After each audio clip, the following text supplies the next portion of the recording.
dengar ceramah ini, nonton YouTube. Jangan lupa like and share. Lebih bagus lagi kasih subbreaker.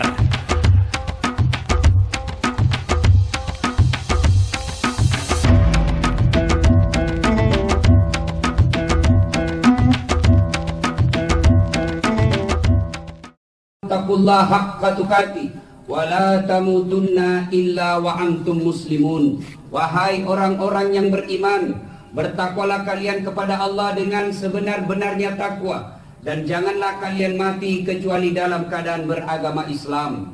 Wa qala idzan bismillahirrahmanirrahim, ya ayyuhalladzina amanu dukhulu fis-silmi kaffatan wa la tattabi'u khutuwatis syaitan innahu lakum aduwwum mubin.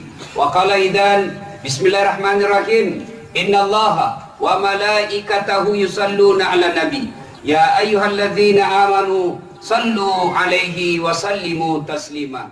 Sesungguhnya Allah dan para malaikatnya bersalawat kepada Rasulullah Muhammad sallallahu alaihi wasallam, maka wahai orang-orang yang beriman, bersalawatlah kalian kepada Rasulullah dengan sebaik-baik salawat. Sadaqallahul azim, maha benar Allah dengan segala firman-Nya. Ibu Bupati Kabupaten Luwu Utara beserta hadirin dan hadirat yang insya Allah dimuliakan dan dirahmati oleh Allah Subhanahu wa Ta'ala. Alhamdulillah, Idul Fitri telah kita laksanakan. Hari ini adalah hari penerimaan ijazah. Setelah 1 bulan kita kursus, setelah 1 bulan kita ujian, hari ini penerimaan ijazah.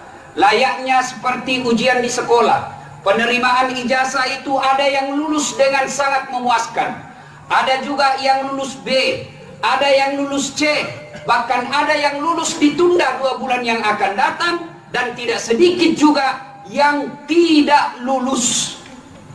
Ujian 1 bulan tidak lulus. Hari ini pembagian ijazah, mereka yang puasa, mereka yang taraweh, mereka yang ibadahnya bagus, tadarusnya, kemudian itikafnya, sedekah zakatnya cukup, hari ini lulus A.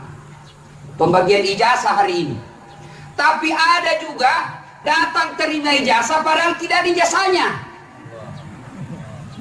Datang tongi terima ijazah padahal tidak lulus. Pakai baju baru, pakai sajadah baru, pakai kudung baru, pakai parfum, pakai segala baru. Nah, tunggu namanya disebut padahal tidak. Siapa mereka? Ciri-cirinya itu yang cepat pulang. Itu karena dia tidak dapat ijazah, nggak tahu diri aja pulang nih. Itu ciri-ciri tidak lulus itu. Napa yang pelapa ada jauh nih? Maga matu ko akhirat di padang mahsyar tidak ada perlindungan. Kata Nabi, matahari tinggal 1 jengkal dari kepalamu. Bagaimana kita merasakan sak panasnya? Nah, sekarang saja kita sudah menyerah. Termasuklah mereka yang kemungkinan tidak lulus, khutbah dibacakan masih juga nepegang HP-nya. Allahu Akbar, Allahu Akbar, Allahu Akbar, walillahil hamd. Ibu Bupati Kabupaten Luwu Utara beserta hadirin yang saya muliakan. Suatu kali Nabi naik ke atas mimbar. Pada saat beliau naik, kedengaran beliau mengucapkan amin, amin, amin. Seperti hari ini, 1 Syawal. Melema katoba nabita, mendra yase katobaik. Ketika Nabi naik ke atas mimbar, kedengaran Nabi mengucapkan 3 kali amin, amin, amin. Selesai khutbah, datang sahabat bertanya, ya Rasulullah, kami mendengar Anda mengucapkan amin tadi 3 kali. Ada apa gerangan? Nabi menjelaskan, tadi itu waktu saya naik tangga pertama, saya mengucapkan amin. Malaikat Jibril berbisik di telingaku, berdoa kepada Allah agar doanya malaikat Jibril dikabulkan. Saya mengaminkan. Telu doangannya malaikat Jibril, 3 doanya malaikat Jibril dan Nabi yang mengaminkan. Malaikat Jibril berdoa, diaminkan oleh Rasulullah, doa itu pasti diijabah oleh Allah. Apa gerangan? 1. Ya Allah, janganlah Engkau terima amal ibadah Ramadannya anak yang durhaka kepada kedua orang tuanya. Mendengar ini, Nabi melanjutkannya, amin, terima ya Allah. Artinya, jika ada di antara kita di tempat ini, puasanya lengkap 30 hari, tarawihnya tidak ada lepas, witirnya cukup, zakat sedekahnya dia tutup di akhir Ramadannya, lalu dia bersilaturahmi kepada tetangganya, lalu dia bertadarus selama Ramadan, tapi kurang ajar sama ibunya, durhaka sama bapaknya, gara-gara dia pernah ditinggal waktu kecil, gara-gara dia tidak diurus waktu kecil, lalu dia dendam sama ibu bapaknya, sakit hati sama ibu bapaknya, lalu dia tidak datang kepada kedua orang tuanya. Demi Allah, puasamu sia-sia. Maka Ramadan selesai, alhamdulillah, dosa kepada Allah sudah tuntas jika bapak sungguh bertobat. Tapi jika durhaka kepada kedua orang tuanya, maka demi Allah, anak tersebut tidak diterima segala amal-amal ibadah Ramadannya. Maka selesai lebaran nanti, kalau masih hidup orang tua datang kita, dangki dendam, dek napa sekolah kau Ustaz, dari kecil dia tidak urus saya, nggak pernah dia biayai saya, kakekku jika saya besarkan kak, dia kurang ajar sama saya selama ini ya Ustaz. Jangankan Anda, Nabi Ibrahim alaihissalam, bapaknya namanya Azhar, nyembah berhala, tapi ketika mau ribut sama bapaknya, ditegur sama Allah, Ibrahim, mari ngarah kok, sadar kok, itu bapakmu Ibrahim. Ibrahim berkata, dia nyembah berhala ya Allah, bagaimanapun dia bapakmu, jangan kau durhaka, kau yang keluar dari desamu.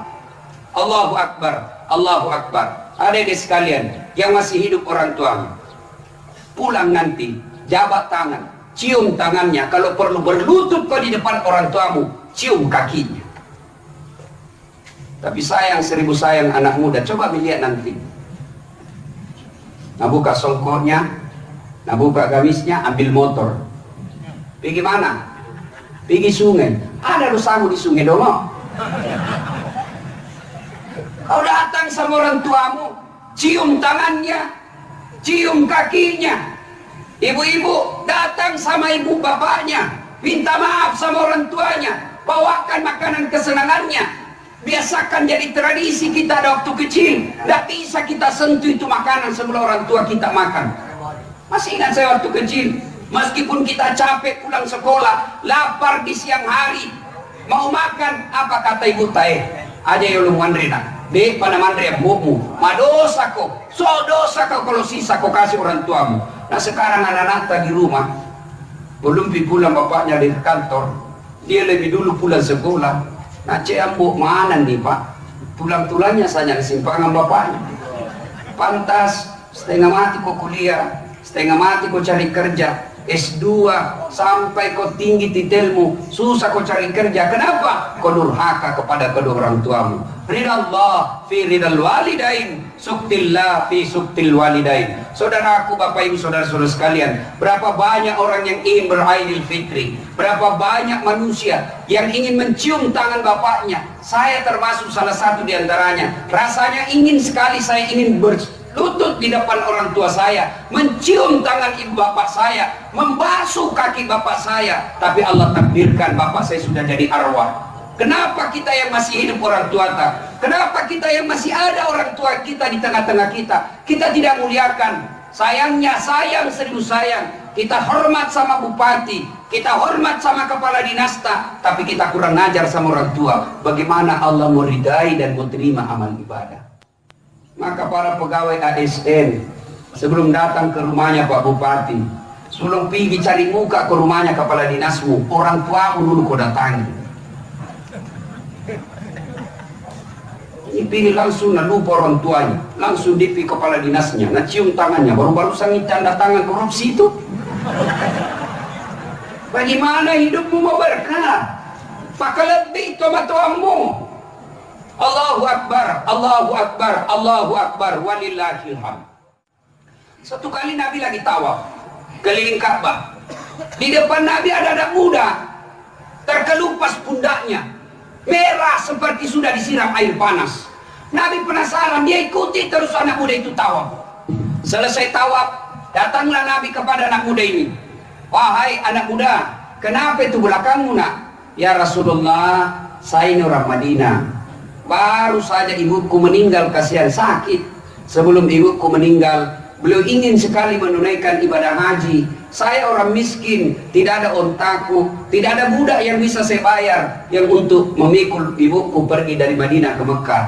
Maka karena orang tuaku sudah sakit dan sangat berhajat menunaikan ibadah haji, ku gendong mikas yang itu, udah enge indokku. Tahu kan didenge Pak? Udah enge indokku mapamula Madinah letu Mekah, kurang lebih 500 km. Bukan seperti Makassar ke Palopo. Makassar ke Palopo masih bisa singgah, ada sungai, ada daun, ada tumbuhan yang bisa kita bernaung. Madinah Mekah padang pasir yang sangat panas, tidak ada tempat bernaung. Dia pikul ibunya kurang lebih 500 km. Nanti dia lepaskan ibunya ketika makan, minum dan sholat 5 waktu. Selebihnya berada di belakang saya ya Rasul. Makanya kasihan ini terkelupas pundakku. Lalu anak muda ini bertanya kepada Nabi, ya Rasulullah, kira-kira ini kebaikanku sudah seimbang, sudah membalas kebaikan ibuku kepadaku, kira-kira apa ada nih kira-kira? Nabi lalu bersabda, anak muda, alhamdulillah kau sudah termasuk anak yang soleh, tapi demi Allah kau belum bisa membalas kebaikan ibu. Bagi mereka yang pernah mendurhakai orang tuanya, lihat penderitaan ibu, lihat penderitaan bapak. Kadangkala dia gadaikan sawahnya, bukan cuma dia gadai, dia jualkan sawahnya. Ubaluka kau galuku na, ye galundang boku. Ini sawahnya bapakku, peninggalannya bapakku. Saya sangat menghormati bapakku. Supaya kau jadi polisi, biar mina saya jualkan kau ini na. Pakai ini sawahnya nenekmu untuk kau pergi sekolah. Allahu Akbar, Allahu Akbar, Allahu Akbar, walillahil hamd. Saudara-saudara sekalian, kadangkala kita pergi cari-cari muka, setengah mati kita mencari ini, cium tangan kiri kanan sama orang, tapi kita tidak menghormati orang tua kita. Na'udzubillah min zalik. Tidak ada gunanya kebaikan yang kau dapat di dunia. Kadangkala saya ditanya, kenapa banyak manusia, Ustaz, kenapa banyak manusia bagus sekolahnya, tinggi pangkatnya, tapi kok hidupnya susah, anaknya nakal, rumah tangganya berantakan, lakena macandring, bedena selingkuh. Kenapa bisa begini Ustaz? Salah satu sebabnya ridha Allah dalam rumah tanggamu sudah dicabut. Kok bisa Allah cabut ridhanya? Padahal dia banyak uangnya, karena kau durhaka sama orang tuamu. Masih ingat kita waktu kecil Pak, jangankan bicara kasar sama orang tua, ibole wajo-wajona tomatoe Pak Pimali. Begitu kita muliakannya orang tua kita. Makanya kita dulu sekolah tidak tinggi-tinggi, kecerdasan pas-pasan, tapi hidup kita bisa bahagia. Kenapa? Karena kita memuliakan orang tua. Sekarang anak kita sopan sama cowoknya, kurang ajar sama bapaknya. Coba lihat nanti Pak, kalau pulang kita, nah cium tangannya bapaknya. Kira-kira itu anak tak kalau jam tangan, nah cium tangannya orang tuanya? Nggak nak cium Pak, nah seledin ji. Itu kan kalau saya cium tangannya orang tua aku itu saya begini. Anak sekarang tahu Pak, kepala anak cium tangannya. Allahu Akbar, Allahu Akbar, walillahil hamd. Birrul walidain, berbuat baiklah kepada kedua orang tua. Sebaliknya, mereka yang kurang ngajar, durhaka sama orang tuanya, maka tidak diterima amal ibadah Ramadannya. Yang kedua, malaikat Jibril lagi berdoa, ya Allah, janganlah engkau terima amal ibadah Ramadannya istri yang kurang ngajar sama suaminya. Nah itu ibu-ibu di belakang. Meskipun puasanya 30 hari lengkap, tarawihnya tidak putus, witirnya tidak pernah lepas, tadarusnya 3 kali hatam, tapi tidak taat sama suaminya, demi Allah, ibadah puasa Ramadan dan segalanya ditolak oleh Allah Subhanahu wa Ta'ala. Maka ibu-ibu pulang ki nanti, milo dampak ki kolak kita, minta maaf ki sama suami kita. Suatu kali ada tetangga pada zaman Rasulullah, seorang manusia bertetangga datang kepada ibunya. Tetangganya ini sakit ibunya, dia datang kepada tetangganya ini, bu, bikin dia mata sakit. Apa Nabi bilang tetangganya? Mohon maaf, suamiku pergi perang, saya dilarang keluar sebelum pulang suami saya. Pulang pemanggilnya. Sakaratil maut datang lagi. Bu, pergi ke dia mata. Madan dikasih sedikit lagi menghadap sakaratil maut. Apa kata anak ini? Mohon maaf, suami saya belum pulang. Meninggal bapak ibunya, datang lagi. Bu, terakhir nih, pergi dia mata. Apa dia bilang? Mohon maaf, saya mau sekali ke sana, tapi ibu suamiku belum pulang medan perang. Akhirnya dimakamkan, tidak dihadiri anaknya. Selesai pemakaman, datanglah yang panggil ini melapor kepada Nabi. Ya Rasulullah, tetanggaku keterlaluan, mulai dari sakit, sakaratil maut, sampai dimakamkan ibunya. 3 kali saya datang memanggilnya, dia tidak datang lihat ibunya. Kata Nabi, keterlaluan betul itu orang. Kok bisa begitu? Ya Rasulullah, katanya suaminya pergi medan perang dan suaminya berpesan, jangan tinggalkan rumah sebelum saya pulang. Maka dia tidak datang ke lihat orang tuanya karena suaminya belum pulang. Mendengar ini, apakah Nabi marah? Subhanallah, Nabi mengucapkan, alhamdulillah, diampuni dosa ibu yang dibukamkan, diampuni dosa ibu yang dikuburkan, karena punya anak istri yang taat terhadap perintah suaminya. Allahu Akbar, Allahu Akbar, Allahu Akbar. Kira-kira masih ada istri seperti ini, Pak? Hah? Bapak yang ketawa barangkali istrinya dikena di rumah. Ibu-ibu, baiklah kepada suami. Kenapa mesti demikian? Karena ibu harus tahu bahwa dosa seorang istri itu akan dipikul oleh suaminya di akhirat kelak. Makanya istri tidak boleh keluar rumah. Haram hukumnya keluar rumah tanpa izin suami. Kenapa? Karena suami yang akan tanggung kalian sepanjang jalannya. Kalau suaminya tukang zina, suaminya penipu, suaminya koruptor, suaminya pemabuk, suaminya konsumsi narkoba, bahkan suaminya pengedar narkoba, tapi istrinya baik agamanya, istrinya baik sholatnya, istrinya bagus agamanya, suaminya masuk neraka, istrinya tetap masuk surga di akhirat kelak. Suami tidak menanggung, istri tidak menanggung dosa suaminya. Sebaliknya, istrinya tukang gosip, istrinya tidak pakai jilbab, istrinya tidak sholat, Ramadan tidak puasa, suaminya penghafal Quran, suaminya imam, suaminya penceramah, suaminya baik agamanya, tapi istrinya durhaka kepada Allah. Maka demi Allah, ku ampusakum wa ahlikum nara. Sebelum istrinya masuk neraka, suaminya dulu di depannya. Maka ibu-ibu, jangan ki keluar kasihan kalau tidak naisinkan ki suami kita. Dosa. Kenapa? Karena langkah-langkah kaki ibu ditanggung oleh suami.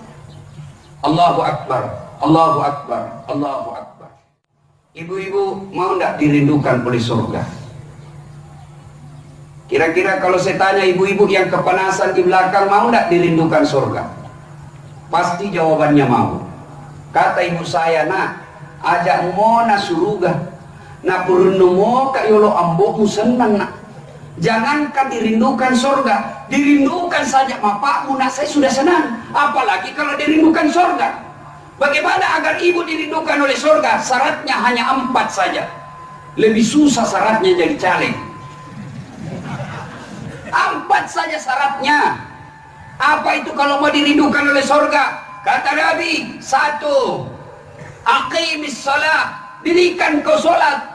3, 2, wasiyamu Ramadan, berpuasalah kalian di bulan suci Ramadan. Yang ketiga, tutup dan jaga harga dirimu. Yang keempat, taati perintah suamimu. Apabila keempat hal ini dilakukan oleh ibu, dia sholat, dia puasa, dia jaga harga dirinya, dia tutup auratnya, dia patuhi perintah suaminya, kata Nabi, ada 7 pintu surga di akhirat. Tadkhulul jannati bisalam. Silahkan ibu pilih mana pintu surga ibu mau masuki.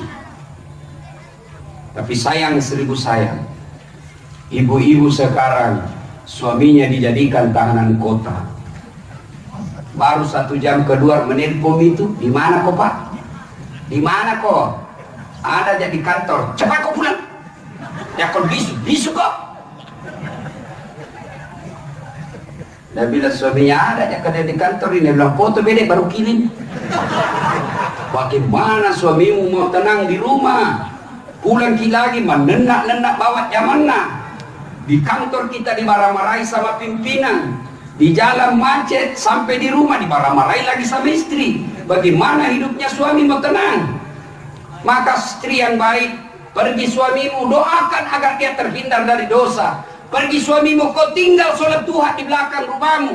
Kemudian kalau selesai kau sholat duha, kau doakan juga suamimu supaya murah rezekinya. Setelah itu telepon kau suamimu dengan kasih sayang. Deng, yang menghalalkan segala cara. Baru saja saya doakan kita dalam sholat duaku, Allah lindungi ka, Allah lindungi ki, Allah murahkan rezeki kita. Itu suami kodong kalau dapat SMS begitu, nak kasih keliak di semua satu kantornya. Dia ke ini, istriku tahu, dede baik istriku. Tapi kadang-kala yang SMS masuk di HP tak, Pak, jangan lupa singgah beli telur. Tidak pernah tuh kina SMS baik-baik. Sampai di rumah menenak bawa jamanah. Daster tinggi sebelah. Tali BH kelihatan. Pedek macommu. Tidak pernah tuh mandi bak pica di muka nak kasih buntik matana. Istri yang begini bagaimana mau ridha Allah kepada kalian? Ya, jadilah seperti Khadijah. Khadijah ketika sebelum menikah dengan Rasulullah, beliau adalah terkaya di Mekah. Beliau 22/3 kekayaan orang-orang Mekah milik Khadijah. Barang-barang mewah yang ada di Mekah pada saat itu milik Khadijah. Kaya. Setelah menikah dengan Rasulullah pada usia 40 tahun, Rasulullah usia 25 tahun. Ketika sakaratil maut Khadijah waktu itu usianya 65 tahun. Rasulullah kemudian pada saat itu lagi duduk-duduk dalam rumah. Khadijah kemudian sakit. Menjelang sakaratil maut, dia panggil anaknya, wahai Fatimah, sini kau dulu nak. Kenapa mak? Tolong saya, ada itu serbannya bapakmu yang selalu dia pakai terima wahyu, yang selalu dia pakai terima firman Allah. Tolong mintakan itu serbannya bapakmu. Mudah-mudahan serban itu saya mau pakai jadi kain kafan. Mudah-mudahan serban itu menolong saya agar terhindar dari azab kubur. Datang. Lalu Fatimah berkata, mak, kita yang minta ini. Apa kata Khadijah? Masyirik karena ikona billahu, malu saya minta sama bapakmu. Subhanallah, masih ada ke orang malu minta sama suaminya sekarang? Khadijah habis hartanya ketika sakaratil maut. Baju yang dipakai basuh kumal, baju yang lusuh 8 kali tambal, 3 kali ditambal. Tambal pakai kain, tapi tambal yang ke-8 tidak lagi pakai kain. Kenapa? Tidak ada kainnya Rasulullah, maka ditambal memakai apa? Pada padang kurma. Padahal Khadijah paling kaya sebelum menikah. Setelah menikah dengan Rasulullah, miskin. Habis hartanya, bantu perjuangan Nabi, pakai nasanga sogiriaku, pakai hartaku untuk dakwah, pakai mobilku untuk dakwah, pakai rumahku untuk dakwah. Ada kita sekarang seperti itu bahasanya. Alam ada ngiri, pakai semua untuk dakwah. Miskin Khadijah, habis hartanya. Ketika sakaratil maut, malu minta serban, didengar oleh Nabi. Lalu Nabi datangi Khadijah, wahai ummul mukminin, habis hartamu untuk bantu saya, hanya ini yang kau minta serban, itu pun kau malu minta sama saya. Kira-kira masih ada istri tak di rumah malu minta barang-barang apa?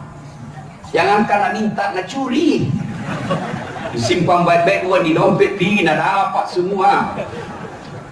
Begitu istrinya berteriak, uang apa ini dibawa bantal simpan? Uang apa ini pak? Uang sial. Maksud apa? Paten aku sembunyi udah apa?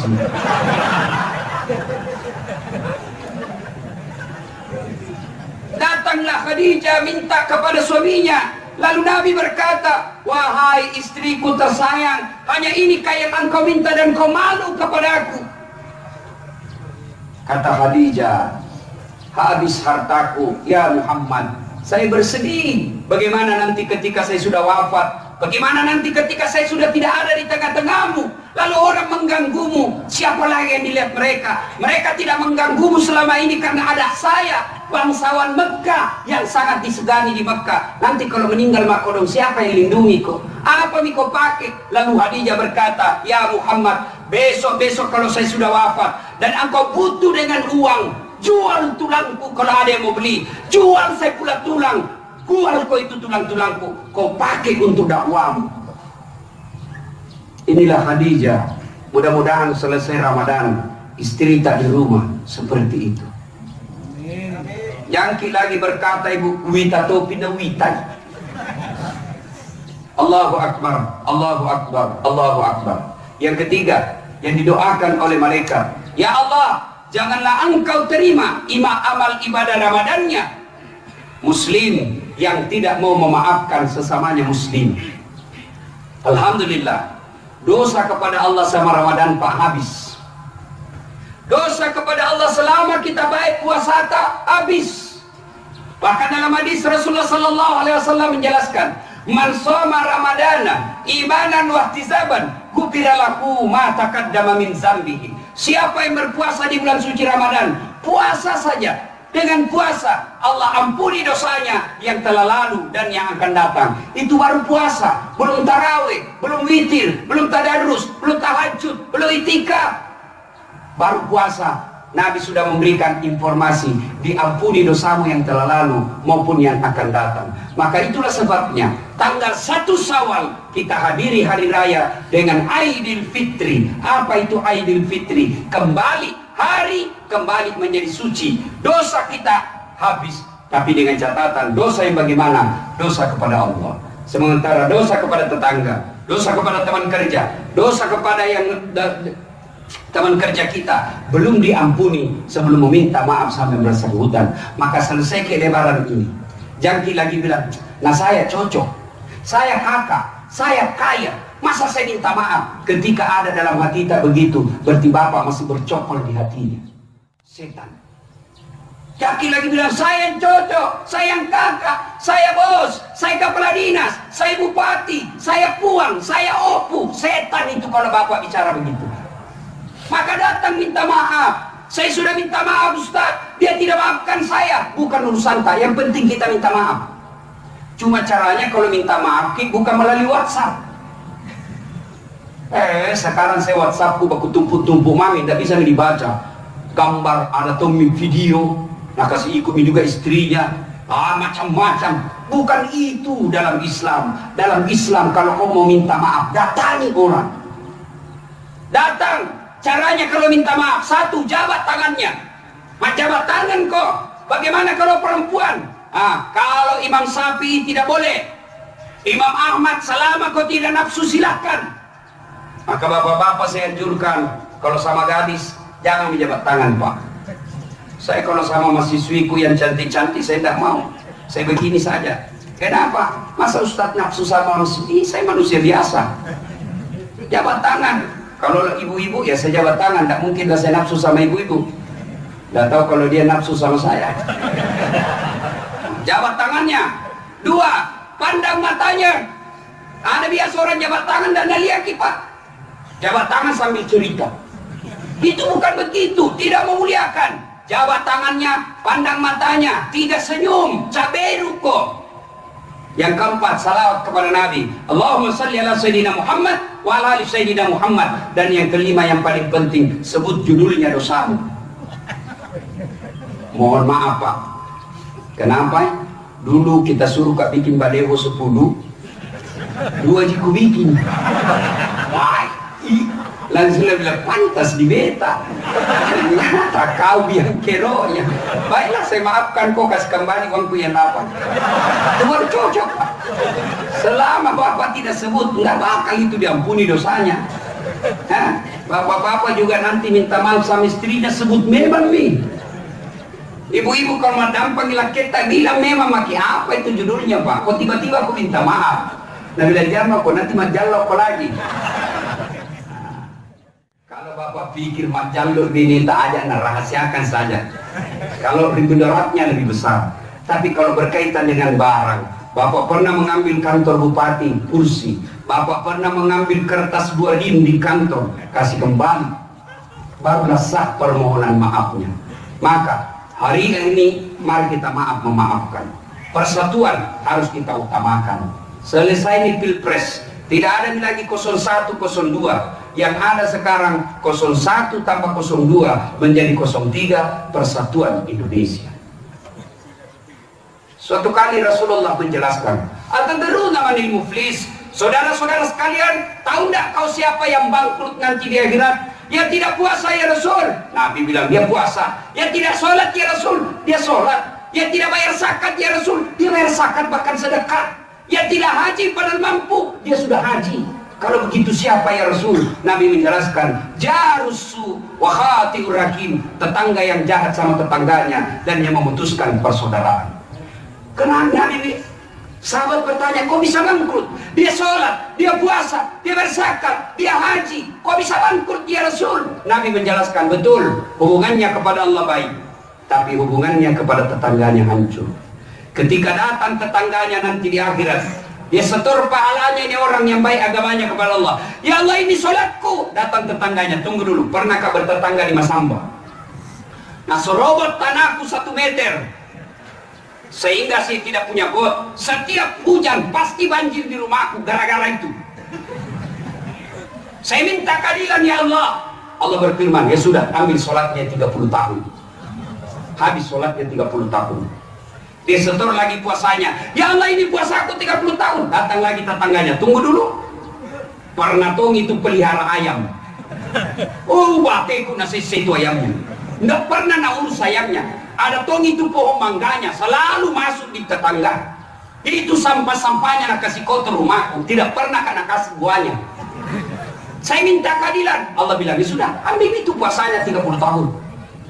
Ya setor lagi zakatnya. Ini zakatku ya Allah. Datang lagi tetangganya. Pernah tong ada fitnah itu. Nah sebarkan hoax.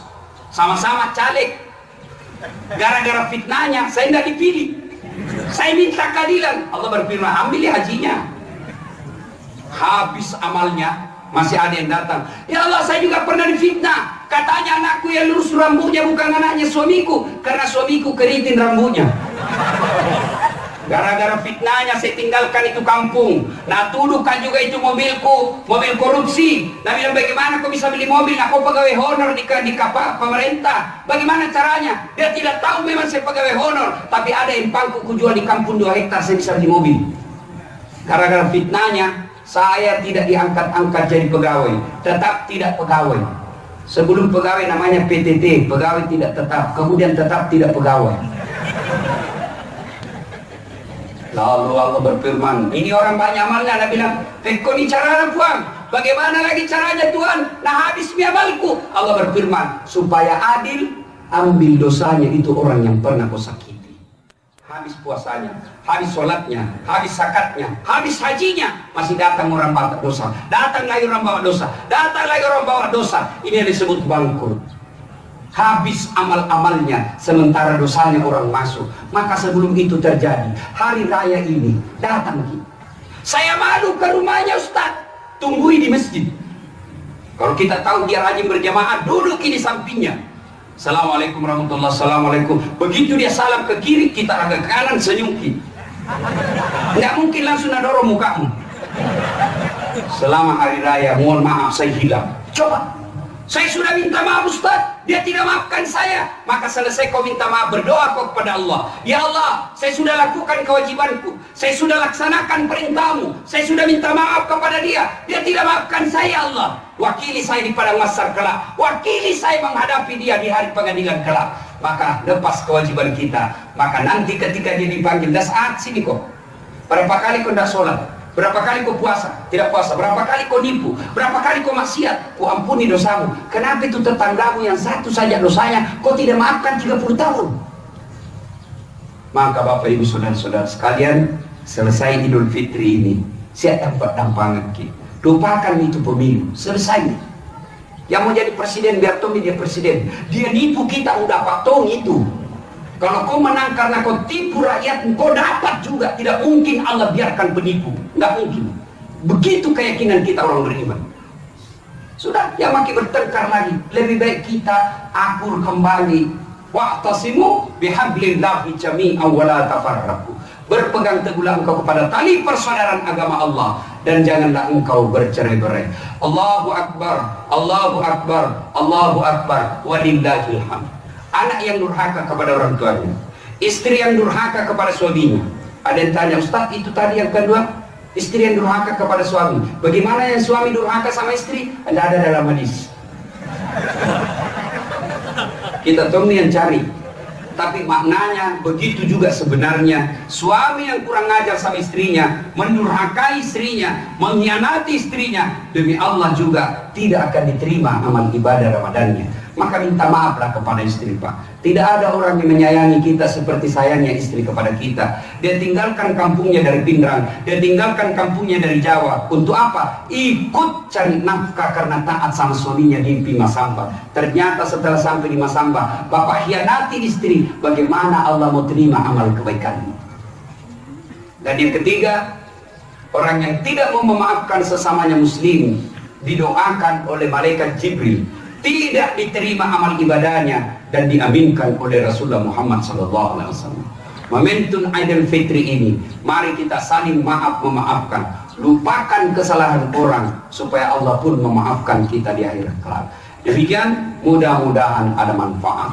Barakallahu li wa lakum wa izza'il mu'minin, innahu huwal ghafurur rahim. A'udzu billahi minasyaitonir rajim. Bismillahirrahmanirrahim. Allahumma shalli ala sayidina Muhammad wa ala ali sayidina Muhammad. Alhamdulillahirabbil alamin. Arrahmanir rahim. Maliki yaumiddin. Iyyaka na'budu wa iyyaka nasta'in. Iyyaka na'budu wa iyyaka nasta'in. Iyyaka na'budu wa iyyaka nasta'in. Allahumma ighfir lil mu'minina wal mu'minat wal muslimina wal muslimat al ahya'i minhum wal amwat. Innaka sami'un qaribun mujibud da'wat wa qadiyal hajat. Allahumma inna nas'aluka salamatan fid din, salamatan fid dunya wal akhirah, wa afiatan fil jasadi, wa siyadatan fil ilmi, wa barakatan fil rizqi, wa taubatan qablal maut, wa rahmatan indal maut, wa maghfiratan ba'dal maut. Allahumma hawwin alaina fi sakaratil maut. Allahumma hawwin alaina fi sakaratil maut. Allahumma hawwin alaina fi sakaratil maut wa najatan minan nar wal afwa indal hisab. Ya Allah, kami sadar ya Allah, begitu banyak nikmat yang Engkau berikan kepada kami. Tiap harinya Engkau menutupi aib dan kebusukan kami. Tiap harinya kami pun menaikkan aib-aib kami. Tak henti-hentinya kami menaikkan kebusukan kami kepadamu. Walau demikian ya Allah, jangan Engkau tutup pintu rahmatmu, jangan Engkau tutup pintu ampunanmu, karena kami juga hambamu yang punya hak untuk bertobat kepadamu.